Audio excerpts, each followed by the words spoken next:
So before we get underway with our next episode, we want to let you know about a new program that we are about to launch. That's right, and it's specifically for new or emerging leaders. So, typically people who are in their first 5 years in a leadership or a managerial position. Yeah, and the reason why we've created this is because we think that they're the most underinvested group in a business or an organisation. That's right, and they have the biggest impact, Jan, in terms of the team and the organisation, actually. Yeah, they're kind of like forgotten and they're being squeezed from the top and also squeezed from the bottom.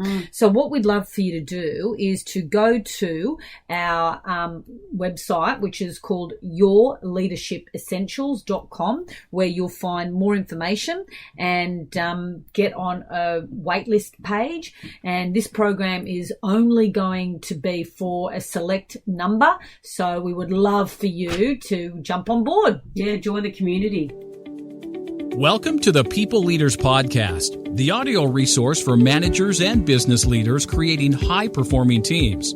Join leadership and team development experts Jan and Michelle Turkelson each week as they explore both subjects from every angle. Through practical tips, valuable insights, and compelling interviews with leadership experts around the world, you'll learn how to bring out the best in your staff and how to give your best as a leader. Okay, let's take it away, Michelle. So what are we going to talk about today, Jan? Bridging your confidence gap in your leadership journey.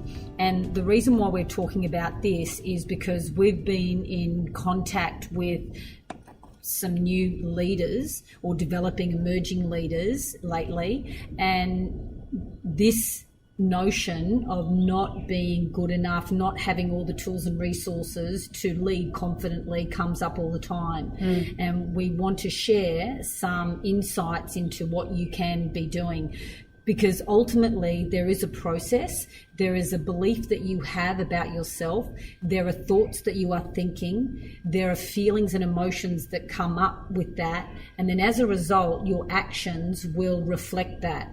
And those are the things that you can control. Everything else is uncontrollable in any kind of situation or journey that you're going through. Yeah, so how do you become confident at anything? You can break it down. And so one is just having a go. It's and with repetition and learning, you become masterful at something. So just pick one of those areas that you want to build confidence in terms of your leadership journey, whether it's, running successful team meetings. I mean, I think that's a really good one, actually. Well, yeah, because it impacts the whole team and time. That's right. Is it, being able to set clear goals? Is it being able to have one-on-one performance discussions? So just start with very practical but high impact like ideas in order to build your confidence. So it's just start with one thing, and confidence is made up of, like you said, it's your mindset and you're trusting yourself. So it's competency, so whether or not you're good at something, and also trusting. So this is about the belief that you have or backing yourself. That's right. So how do you become competent, which comes back to, well, you actually got to put your foot in the water and try something. And you know what? By trying something and failing, you are still more competent than you were before you tried. So try. Just do something. Yeah. One of those little things. And that's where trust comes into it. Yeah. Trusting that the world isn't going to open up and things are going to go wrong because you've actually learnt something. Because if you are not doing that, you're not learning and you're not growing anyway. And so how are you going to bridge that confidence gap? When we were talking before, Michelle, you talked about the imposter syndrome. Yeah. And I think that happens with high achievement people more than anything else. Absolutely, like some of the most senior people that we've worked with, is saying, I think, I don't know what I'm doing. I know, I feel someone's going to walk in one day and just say, okay, you've been found out. Well, I think because they know what they don't know. They have such a broad scope of understanding in so many areas. They actually know they can't be on top of everything.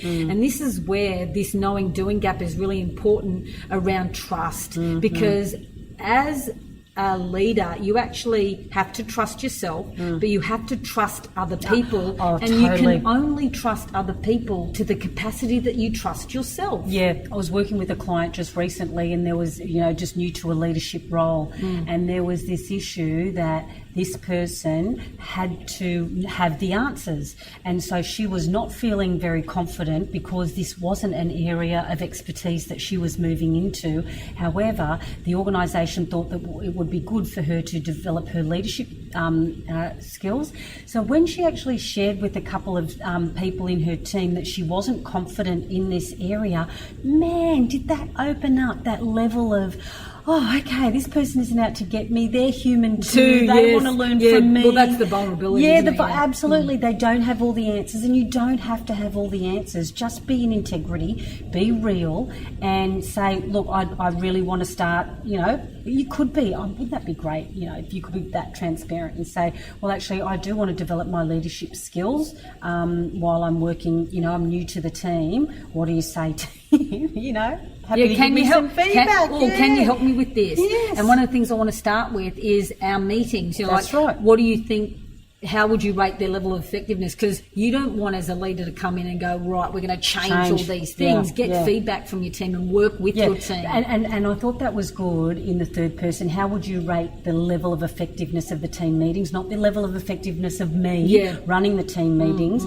And then you start to impact those team meetings, and then it will build your confidence. Yeah, and having the tools and resources as well, which you always can use. On the People Leader website, we've got some really good resources just on team meetings or having the one-on-ones or how to set clear goals, whichever one you decide to work on first in order to start building your confidence in one area. That's right, and bridging that gap. So what you mentioned before, Michelle, is start with one area of competency and practice, get feedback and refine, and then learn to trust yourself. And you'll learn to trust yourself by actually stepping in the mud, getting a little bit sticky and a little bit uncomfortable, and you'll know that it's okay.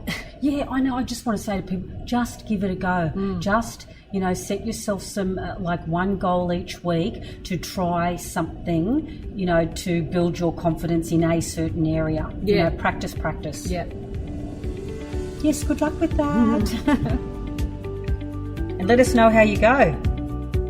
You've been listening to the People Leaders Podcast with Michelle and Jan Turkelson. For show notes and other free resources, please visit us at peopleleaderspodcast.com. Do you know someone else who could benefit from cutting-edge leadership and management techniques? Please take a moment to share this and other episodes via your podcast app, email, or social media channels. Each share helps us fulfill our goals of reducing workplace stress and increasing job satisfaction for leaders, managers, and their teams worldwide. The People Leaders Podcast is brought to you by the Experts On Air Podcast Network.